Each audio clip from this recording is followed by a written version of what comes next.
Lisa had always been the kind of mother who worried about everything. When her 8-year-old twins, Amy and Alex, wanted to cross the street, she would hold their hands tightly. When they played in the backyard, she watched from the kitchen window. Her friends often told her she was being too careful, but Lisa couldn't help it. Being a single mom made her feel like she had to protect her children twice as much. It was a hot summer day in July 2010, the kind of day where the air felt thick and heavy, and even sitting still made you sweat. Lisa was in her small kitchen, trying to figure out what to make for lunch. The twins had been inside all morning, playing video games and watching cartoons. They were getting restless, bouncing around the house like two rubber balls. "Mom, can we go to the store?" Amy asked, appearing in the kitchen doorway with her brother right behind her. "We want to buy some candy with our allowance money." Lisa looked at her daughter's hopeful face. Amy had her father's bright blue eyes and a smile that could melt anyone's heart. Alex stood beside his twin sister, nodding eagerly. He was quieter than Amy, but just as determined when he wanted something. "Which store?" Lisa asked, even though she already knew the answer. There was only one store the kids ever talked about, the corner shop 3 blocks away that sold their favorite gummy bears and chocolate bars. "Miller's store," Alex said. "The one where nice old Mr. Miller gives us extra candy sometimes." Lisa had walked to that store with the twins dozens of times. It was a simple route. Straight down Oak Street, turn right on Maple Avenue, and the store was right there on the corner. She knew every house they would pass, every crack in the sidewalk, every stop sign along the way. But the twins had never walked there alone. Ever since they were old enough to walk, Lisa had always been with them. She had always planned to let them go alone someday, but that day never seemed to come. There was always a reason to wait a little longer. "Please, Mom," Amy said, putting her hands together like she was praying. "We're 8 years old now. All our friends get to walk places by themselves." This was true. Lisa had noticed other children in the neighborhood walking to school, riding their bikes to the park, and going to stores without their parents. But those children weren't her children. Those children weren't her responsibility. "It's really hot outside," Lisa said, trying to find a reason to say no. "Maybe we should wait until it cools down." "We don't mind the heat," Alex said quickly. "We'll walk fast and come right back. We promise." Lisa looked out the window. Oak Street was quiet, like it always was in the middle of the day. Most of the neighbors were at work or inside staying cool. She could see Mrs. Johnson watering her flowers next door, and Mr. Peterson washing his car across the street. It was a peaceful, normal day in their small Ohio town. The town had always felt safe to Lisa. It was the kind of place where everyone knew everyone else, where people left their doors unlocked and children played outside until dark. Crime was rare, and when it did happen, it was usually something small like a stolen bicycle or teenagers spray painting walls. "How much money do you have?" Lisa asked, stalling for time while she tried to make up her mind. Amy and Alex ran to their room and came back with their piggy banks. They dumped the coins on the kitchen table and counted carefully. Amy had $3.25. Alex had $2.90. Together they had enough money to buy plenty of candy and maybe even a cold drink to share. "See?" Amy said proudly. "We have lots of money, and we know exactly what we want to buy." Lisa sat down at the table and really looked at her children. When had they gotten so grown up? It seemed like just yesterday they were toddlers stumbling around the house and needing help with everything. Now they were real people with their own thoughts and ideas and desires. Amy was the more outgoing of the two. She made friends easily at school and always had something to say. She loved to read and could finish a whole book in one day if it was interesting enough. Alex was more careful and thoughtful. He liked to build things with blocks and draw pictures of cars and airplanes. Both children were smart, responsible, and well-behaved. "If I let you go," Lisa said slowly, "you have to promise me some things." The twins' eyes lit up. This was more hope than Lisa had ever given them before. "We promise anything," Amy said quickly. "First, you stay together the whole time. No splitting up for any reason." Lisa held up one finger. "Second, you go straight to the store and come straight back. No stopping to talk to people or look at things along the way. We promise, both children said at the same time. Third, if anything feels wrong or scary, you come home immediately. Don't worry about being polite to adults. If someone makes you uncomfortable, you run away and come tell me. Lisa had taught her children about staying safe around strangers, but she felt like she needed to say it again. The world could be a dangerous place, even in a small town that felt safe. We know, Mom, Alex said. Don't talk to strangers. Don't get in cars with people we don't know, and always trust our feelings if something seems wrong. Lisa felt a mixture of pride and worry. Her children had been listening to all the safety talks she had given them over the years. They understood the rules, but understanding rules and following them in a real situation weren't always the same thing. She walked to the window and looked out at Oak Street again. The street was still quiet and peaceful. The walk to Miller's store really wasn't very far. Other parents in the neighborhood let their children make the same trip all the time. Maybe she was being too protective. Maybe it was time to let her babies take their first step toward independence. Okay, Lisa said, turning back to face the twins. You can go. Amy and Alex cheered and hugged their mother tightly. Lisa hugged them back, breathing in the smell of their shampoo and feeling how warm and solid they were in her arms. But I want you back here in 30 minutes, she said. That's enough time to walk there, buy your candy, and walk back. If you're not home in 30 minutes, I'm coming to look for you. We'll be back in 20 minutes, Amy promised. The twins ran to get their shoes and count their money one more time. Lisa watched them get ready, feeling nervous butterflies in her stomach. This was a normal thing that normal parents did with their normal children. There was no reason to be worried. But as Amy and Alex headed toward the front door, Lisa called out to them one more time. Remember, stay together and come straight home. I love you both. We love you too, Mom, they called back. And then they were gone. Lisa stood in her doorway and watched her children walk down Oak Street. Amy was skipping a little, excited about their adventure. Alex was walking more carefully, looking both ways before they crossed even the smallest side street. They looked so small and young from a distance, but also brave and confident. When the twins reached the end of the block and turned the corner onto Maple Avenue, Lisa couldn't see them anymore. She went back inside but left the front door open, so she could hear them when they came back. She tried to do some cleaning to keep herself busy, but she kept checking the clock every few minutes. 15 minutes passed. The twins should be at the store by now, Lisa thought. 20 minutes passed. They should be picking out their candy and paying Mr. Miller. 25 minutes passed. They should be walking home. At exactly 30 minutes, Lisa was standing in her doorway again, looking down Oak Street and expecting to see two small figures walking toward her. But the street was empty. 35 minutes passed, then 40.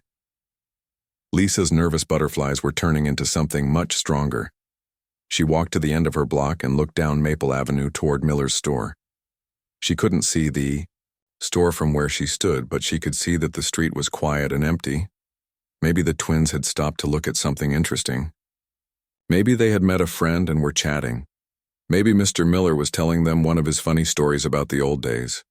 There could be many innocent reasons why they were a few minutes late. But Lisa had been a mother for 8 years, and she had learned to trust her instincts. Something felt wrong. The feeling started as a small worry in the back of her mind and grew stronger with each passing minute. At 45 minutes, Lisa couldn't wait anymore. She grabbed her keys and her phone and started walking quickly toward Miller's store. Her heart was beating fast and her hands were shaking slightly. She kept telling herself that everything was fine, that she would probably meet Amy and Alex on their way home, that they would laugh about how worried she had been. But when she reached Miller's store, her children weren't there. "Mr. Miller," she said, trying to keep her voice calm, "have you seen my twins today? Amy and Alex? They were supposed to come buy candy." The old man behind the counter looked up from his newspaper and shook his head. "Haven't seen them today, Lisa. Is everything all right?" Everything was not all right. Lisa's children had left home 45 minutes ago to walk to this store, but they had never arrived. They had simply disappeared somewhere between her front door and this corner shop, on a route she had walked with them dozens of times before. Lisa ran back outside and looked up and down Maple Avenue. She called Amy's name, then Alex's name. Her voice echoed off the empty buildings, but no one answered. The street that had seemed so safe and familiar now felt strange and frightening. She called the police. The police officer who came to Lisa's house that evening was a kind woman named Officer Davis. She had been working in their small town for 15 years and had never dealt with missing children before. She sat at Lisa's kitchen table, writing down every detail about Amy and Alex while Lisa paced back and forth, unable to sit still. "Tell me again about the last time you saw them," Officer Davis said gently. Lisa had already told this story 3 times, but she told it again. Every word, every moment, every detail felt important now. She described how the twins had asked to go to the store, how they had counted their money, how excited they looked when she finally said yes. She talked about watching them walk down Oak Street until they turned the corner and disappeared from her sight. "And you checked the store right away?" the officer asked. "Yes. Mr. Miller said he never saw them. They never made it there." Lisa's voice was shaking. "Where could they have gone? It's only 3 blocks, it's a straight line." Officer Davis had already walked the route twice with Lisa. They had knocked on every door, asked every neighbor if they had seen 2 8-year-old children walking together. Mrs. Johnson next door had been watering her flowers and remembered seeing the twins leave Lisa's house, but that was the last confirmed sighting anyone could remember. By midnight, the police had called in help from the county. Search teams with flashlights were walking through every yard, every alley, every empty lot in the neighborhood. They checked the small park where the twins liked to play. They looked behind every building, under every porch, inside every shed that wasn't locked. Lisa couldn't sleep. She sat in her living room with the lights on, staring at the front door and willing it to open. She imagined Amy and Alex walking in, tired and confused, with some simple explanation for where they had been.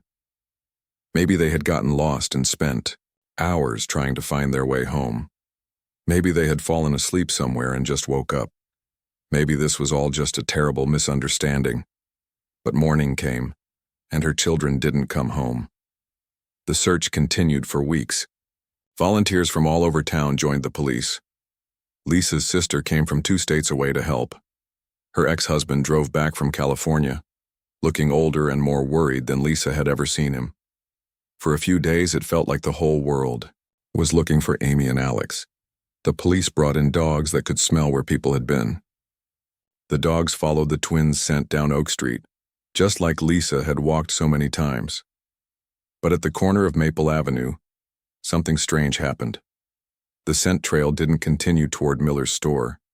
Instead, it turned down a narrow alley that ran behind the old buildings on Main Street. Lisa had never even noticed that alley before. It was the kind of place adults walked past without thinking about it. But the dogs were sure. Amy and Alex had gone that way. The alley led to a small parking lot behind the town's only restaurant. From there, it connected to another street that led out of town toward the highway. The dogs lost the scent trail in the parking lot, like the twins had just vanished into thin air. "What does this mean?" Lisa asked Detective Brooks, who had taken over the case. "Why would they go down that alley? They knew the way to the store." Detective Brooks was an older man who had worked on missing person cases before, but never involving children this young. He had seen the photos of Amy and Alex that Lisa kept showing everyone. School pictures where they were smiling and happy, looking like any normal kids from any normal family. "Sometimes children get curious," he said carefully. "Maybe they saw something interesting down that alley. Maybe someone called to them." The word "someone" hung in the air like a dark cloud. Lisa had been trying not to think about strangers, about people who might want to hurt children. She had taught Amy and Alex about stranger danger, but she had never really believed anything bad could happen in their safe little town. "We're checking everyone," Detective Brooks assured her. "Every person who was in town that day, every car that passed through, every delivery truck, every visitor. Someone saw something and we're going to find out what." But weeks passed and no one came forward with information. The police interviewed everyone who worked at the restaurant, everyone who lived near the alley, everyone who had been downtown that day. They looked at security cameras from the few businesses that had them, But the cameras didn't show the alley where the twins had disappeared. The story made the local news, then the state news, then even some national programs. Lisa appeared on television, holding recent photos of Amy and Alex, begging anyone with information to come forward. She talked about how Amy loved to read and wanted to be a teacher someday. She described how Alex was gentle with animals and dreamed of becoming a veterinarian.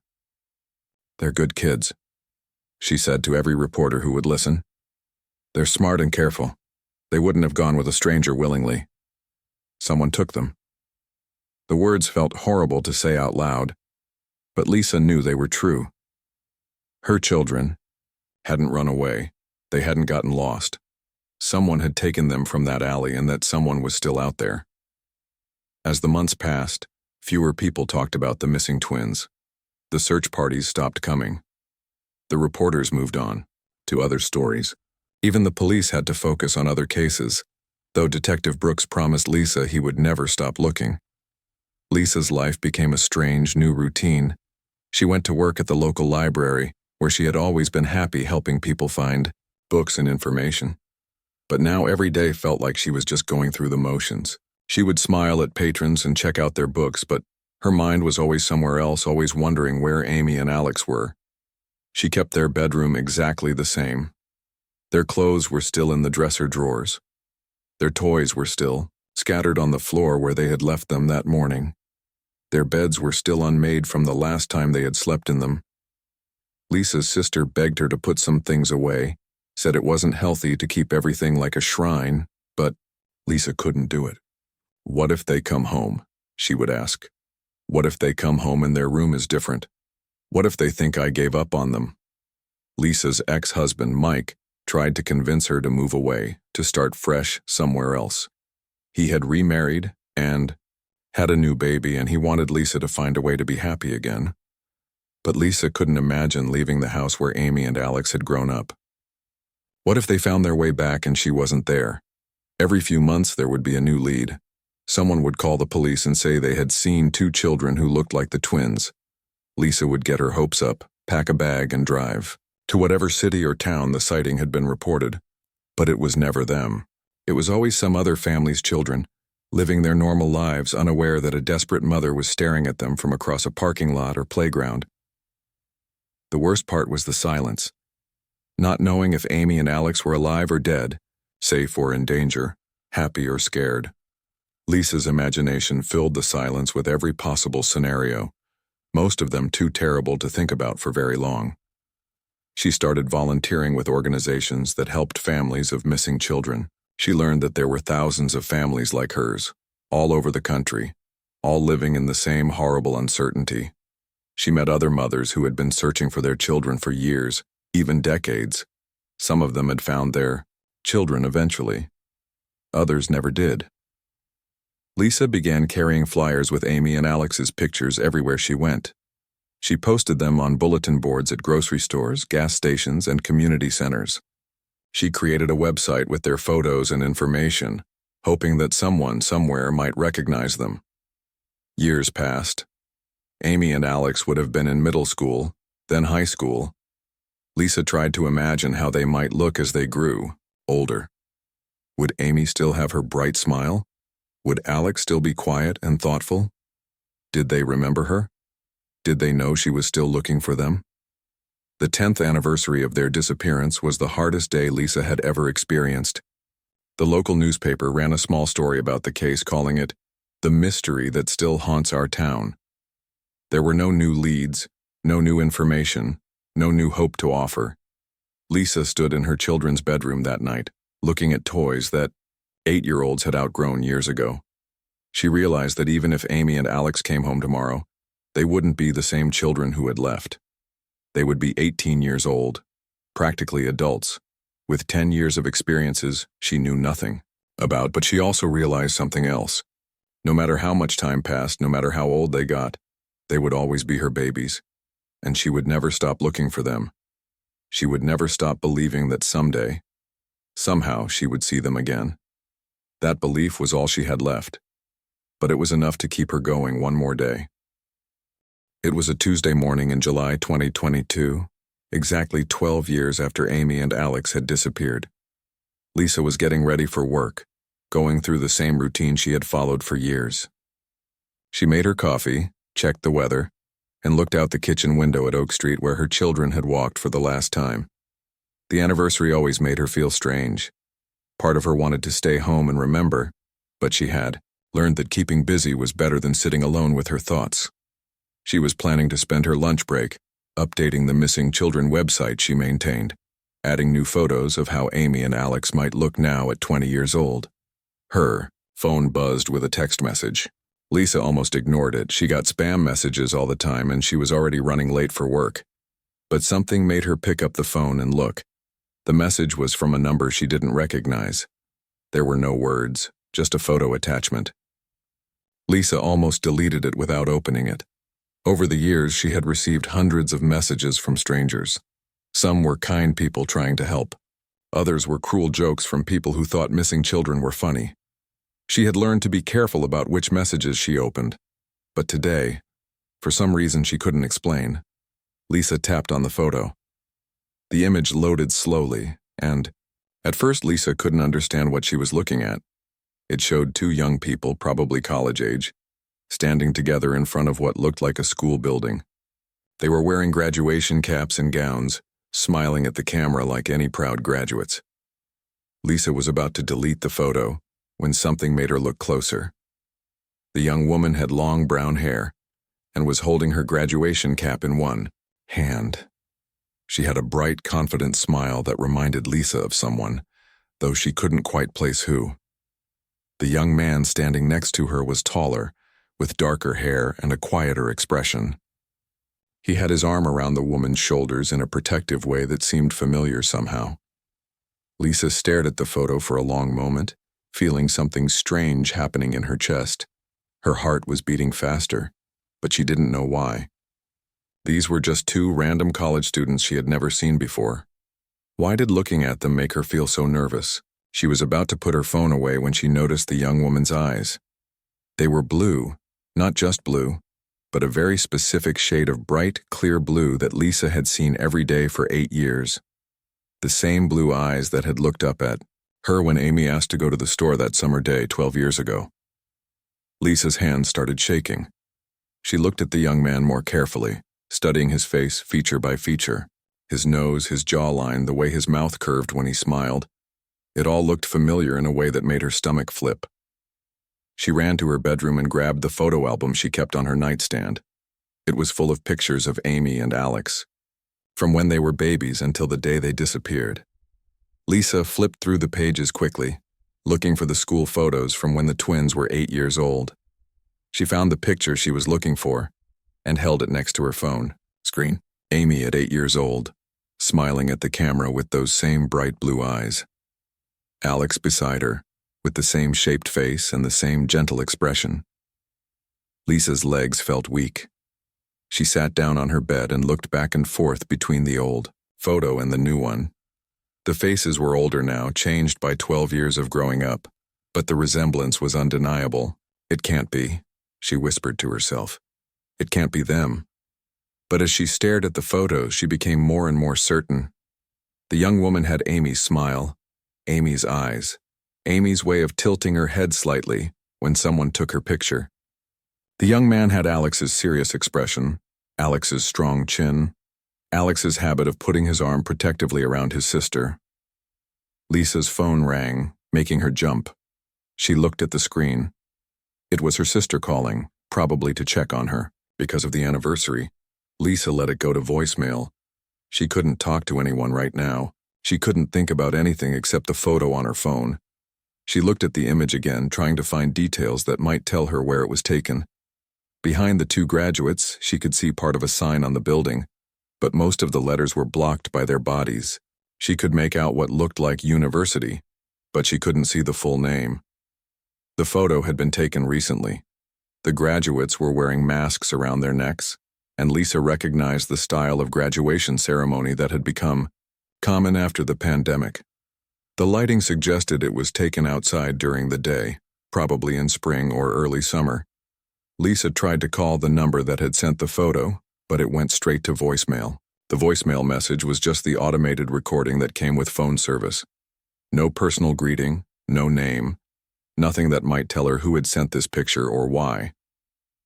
She sat in her bedroom for an hour, staring at the photo and comparing it to old pictures of Amy and Alex.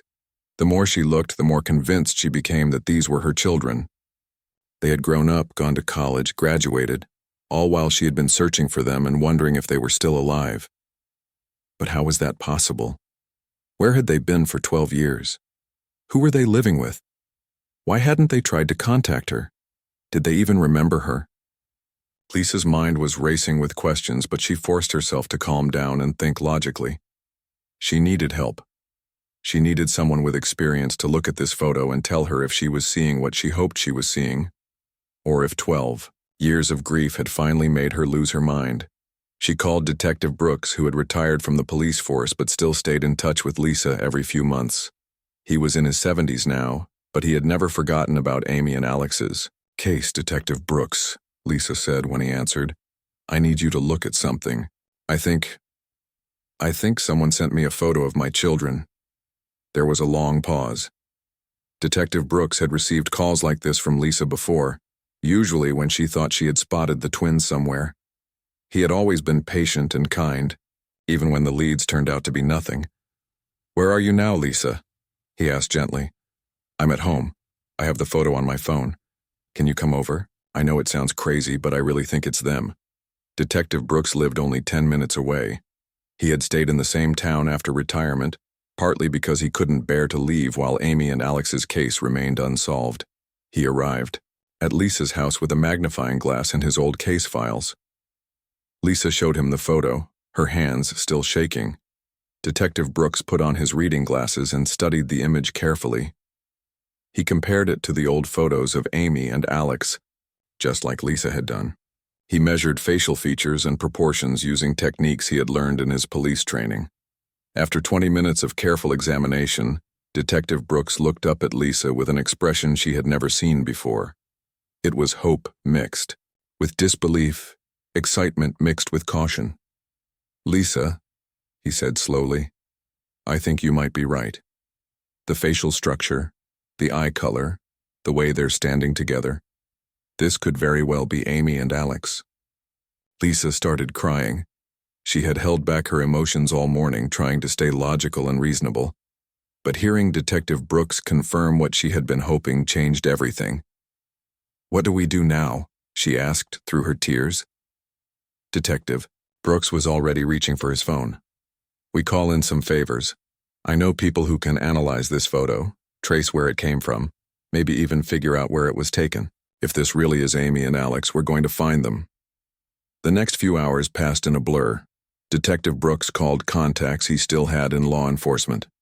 Computer experts examined the photo's digital information, looking for clues about when and where it was taken. Photo analysis specialists compared the faces in the graduation picture to age-progressed images of what Amy and Alex might look like as adults. By evening, Lisa had her answer. Every expert who looked at the photo came to the same conclusion. The two graduates were almost certainly Amy and Alex, now calling themselves different names but unmistakably Lisa's missing children. The photo's digital fingerprint revealed it had been taken 3 months earlier at a university in Canada. The person who sent it had used a temporary phone number that couldn't be traced, but investigators were working on finding out who had access to the photo and why they had decided to send it to Lisa. Lisa sat in her living room that night, staring at the photo and trying to process what was happening. For 12 years, she had wondered if her children were alive or dead. Now she knew they were alive, grown up, and living their own lives somewhere in Canada. But she also knew that finding them was only the beginning. Amy and Alex had been 8 years old when they disappeared. They were now 20, with 12 years of life experiences that Lisa knew nothing about. They might not even remember her. They might have been told she was dead, or that she didn't want them anymore. Tomorrow, Detective Brooks would start the process of contacting Canadian authorities. Soon, Lisa might see her children for the first time in 12 years. The thought filled her with joy and terror in equal measure. Her babies were alive. After 12 years of not knowing, she finally had an answer. But what would that answer mean for all of their futures? The Canadian authorities worked faster than Lisa had ever expected. Within a week of receiving the photo, Detective Brooks called with news that made Lisa's heart race. They had found Amy and Alex. They were alive, healthy, and living in Vancouver, under different names, Kelly and Kevin Wilson. They're students at the University of British Columbia, Detective Brooks explained over the phone. Both of them just graduated with honors. Kelly is studying to be a teacher, and Kevin wants to be a doctor. Lisa started crying when she heard this. Amy had always wanted to be a teacher, even when she was 8 years old, and Alex had dreamed of helping sick animals as a veterinarian. Even after 12 years apart, her children were still following the dreams they had shared with her as little kids. But there's something else you need to know, Detective Brooks continued, his voice becoming more serious. They've been living with a couple named Robert and Helen Wilson. These people have been raising Amy and Alex as their own children since 2010. Lisa felt confused. Who are Robert and Helen Wilson? Why would they have my children? That's what we're trying to figure out. The Canadian police are investigating, but it's going to take time. What we do know is that Amy and Alex, Kelly and Kevin had no idea you were still alive and looking for them. This news hit Lisa like a physical blow. For 12 years, she had never stopped searching for her children. She had kept their room exactly the same, appeared on television asking for help, and spent every anniversary hoping they would come home. But Amy and Alex had been living their lives thinking she was gone. What happens now? Lisa asked, wiping tears from her face. The Canadian authorities want to handle this very carefully. Amy and Alex are adults now, so legally they can make their own decisions about whether they want to see you. But first, the police need to investigate how they ended up in Canada and who took them. The next few weeks were the longest of Lisa's life. Every day, Detective Brooks would call with small updates. The investigation was moving slowly because everyone involved wanted to make sure Amy and Alex were protected. They had been through enough trauma as children, and no one wanted to make things worse for them as adults. Finally, Lisa got the call she had been waiting for. Amy and Alex wanted to meet her. They were confused and scared, but they remembered her and wanted to understand what had really happened 12 years ago. Lisa flew to Vancouver on a cold September morning. She had barely slept the night before, constantly checking her suitcase to make sure she had brought the photo albums and home videos she wanted to show her children. She wondered if they would look like the people in the graduation photo, or if seeing them in person would feel completely different. Detective Brooks had flown up with her, along with a social worker who specialized in family reunification cases. They explained that the meeting would take place at a neutral location, a community center where Amy and Alex would feel safe and comfortable. Remember, the social worker told Lisa as they drove to the meeting, they've been told their whole lives that you were dead. They're going to need time to process everything. Don't expect them to run into your arms like they're still 8 years old. Lisa nodded, but her heart was pounding so hard she could barely breathe. She was about to see her babies for the first time in 12 years. Nothing could have prepared her for this moment. When they walked into the community center, Lisa saw them immediately. Amy, now calling herself Kelly, was sitting at a table with her hands folded, looking nervous but curious. She had grown into a beautiful young woman with long brown hair and those same bright blue eyes Lisa remembered. Alex, now Kevin, sat beside her, taller and broader than Lisa had imagined, but with the same gentle expression he had always had as a child. For a moment, nobody moved. Lisa stared at her children and they stared back at her. 12 years collapsed into nothing, and suddenly Lisa could see the 8-year-old faces she remembered so clearly, just older and more mature. "Mom?" Amy said quietly, and that one word broke Lisa's heart and healed it at the same time. Lisa nodded, afraid that if she tried to speak she would start crying and never stop. She took a step forward, then another, and suddenly Amy was standing up and walking toward her. They met in the middle of the room and hugged each other tightly, both of them crying. Alex joined them after a moment, wrapping his arms around both, his mother and his sister. They stood there for several minutes holding each other and crying. while Detective Brooks and the social worker watched from a respectful distance. When they finally sat down at the table, Lisa got her first chance to really look at her children as adults. Amy had become confident and outgoing, just like she had been as a child. Alex was quieter and more thoughtful, but Lisa could see kindness in his eyes that reminded her of the little boy who used to rescue bugs from the house instead of stepping on them. "We thought you were dead," Amy said, still holding Lisa's hand. "Robert and Helen told us you and Dad died in a car accident when we were 8. They said they were our only family left." Lisa felt angry hearing this, but she tried to stay calm. Her children had been lied to for 12 years, but they had also been cared for and loved. Robert and Helen Wilson had raised them well, sent them to school, and supported their dreams. The situation was more complicated than Lisa had imagined. "I never stopped looking for you," Lisa said. "Not for one single day. I kept your room exactly the same. I put your pictures on missing children websites. I never gave up hope that you were alive somewhere." Alex, who had been quiet until now, finally spoke. "We always felt like something was missing. Like there were pieces of our childhood we couldn't remember clearly. Sometimes we would have dreams about a house that felt more like home than the one we lived in." Lisa showed them the photo albums she had brought. Pictures of them as babies, their first steps, birthday parties, Christmas mornings. Amy and Alex looked through the photos carefully, pointing out moments they remembered and asking questions about ones they didn't. "Look," Amy said, stopping at a picture of herself reading a book. "I always wondered why I loved reading so much. Now I remember. You used to read to us every night before bed." "And look at this one," Alex added, pointing to a photo of himself, playing with toy cars. "I always felt drawn to building things and fixing things, but I never knew why." As they talked, Lisa learned about the lives her children had lived without her. Robert and Helen Wilson had been kind to them, but strict. They had moved around a lot during the first few years, never staying in one place for very long. Amy and Alex had gone to good schools and made friends, but they had always felt like outsiders somehow. "We used to talk about feeling different from other kids," Amy explained.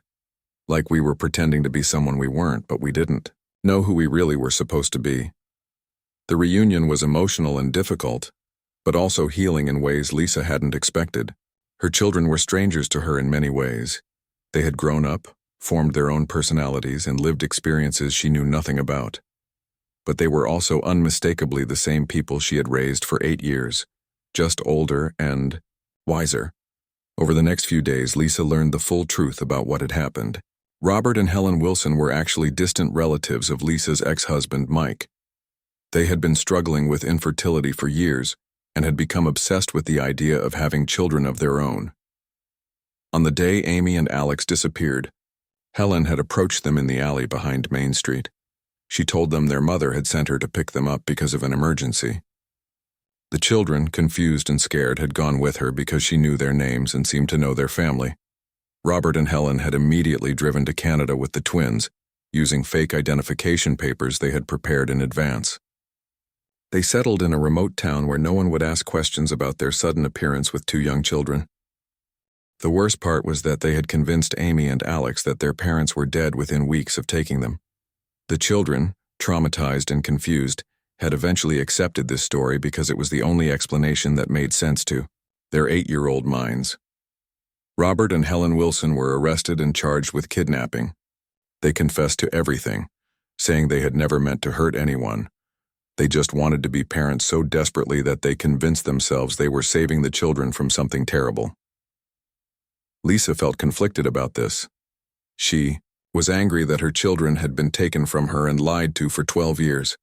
But she was also grateful that Robert and Helen had raised Amy and Alex with love and given them good educations and opportunities.